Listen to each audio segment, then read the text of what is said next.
শিক্ষা সংক্রান্ত গুরুত্বপূর্ণ আপডেট পেতে অবশ্যই চ্যানেলটিকে সাবস্ক্রাইব করুন। পাশে থাকা বেল আইকনটিতে অবশ্যই ক্লিক করুন। নমস্কার, আপনি দেখছেন শুভেন্দু একাডেমিক ইউটিউব চ্যানেল। প্রাথমিক এবং হাই স্কুলের শিক্ষক শিক্ষিকাদের জন্য খুবই গুরুত্বপূর্ণ একটা আপডেট আজকের মিডিয়াতে উঠে এসেছে। সামনেই দ্বিতীয় পর্যায়ক্রমী মূল্যায়ন পরীক্ষা, সেই পরীক্ষার প্রশ্নপত্র নিয়েই গুরুত্বপূর্ণ একটা আপডেট উঠে এসেছে। দ্বিতীয় মূল্যায়নের পূর্ণমান নিয়ে বিভ্রান্তিতে শিক্ষকেরা। দেখুন কি বলা হয়েছে, একটু বড় করে দেখাই। রাজ্যের স্কুলগুলোতে পঞ্চম শ্রেণী থেকে অষ্টম শ্রেণীর পড়ুয়াদের সার্বিক রিপোর্ট কার্ডে দ্বিতীয় পর্যায়ক্রমে মূল্যায়ন 50 নম্বরের নেওয়ার কথা বলা হয়েছিল। তবে মধ্যশিক্ষা পর্ষদ জানিয়েছে দ্বিতীয় পর্যায়ক্রমে মূল্যায়ন 30 নম্বরেরই হবে।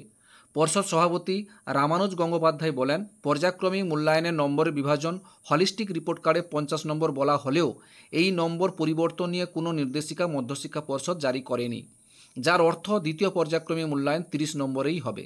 দ্বিতীয় পর্যায়ক্রমে মূল্যায়নের জন্য পাঠ্যক্রম আগে যা ছিল তাই থাকবে। তবে প্রধান শিক্ষকদের একাংশের মতে দ্বিতীয় পর্যায়ক্রমে মূল্যায়নের যে হলিস্টিক রিপোর্ট কার্ড অনুযায়ী 50 নয় 30 নম্বরই হবে, এই নিয়ে পর্ষদের নির্দেশিকা জারি করা প্রয়োজন ছিল।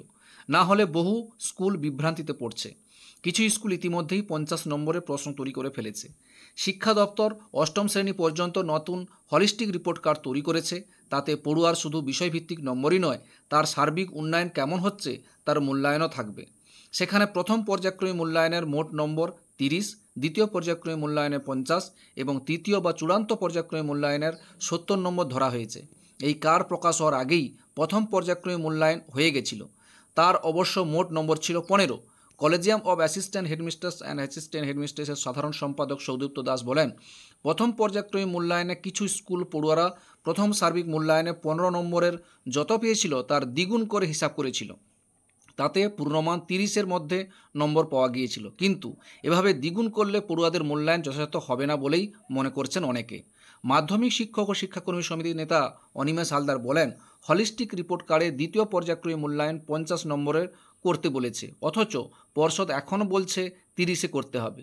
কিন্তু পরে যখন রিপোর্ট কার্ডে পড়ুয়ার নম্বর লেখা হবে তখন তো 50 নম্বর নয় 30 নম্বরের ভিত্তিতে তার প্রাপ্ত নম্বর লেখা থাকবে। মূল্যায়ন তাহলে হবে কিভাবে? এই ছিল একটা আপডেট আপনাদের সঙ্গে শেয়ার করলাম। ভিডিওটা দেখার জন্য অসংখ্য ধন্যবাদ।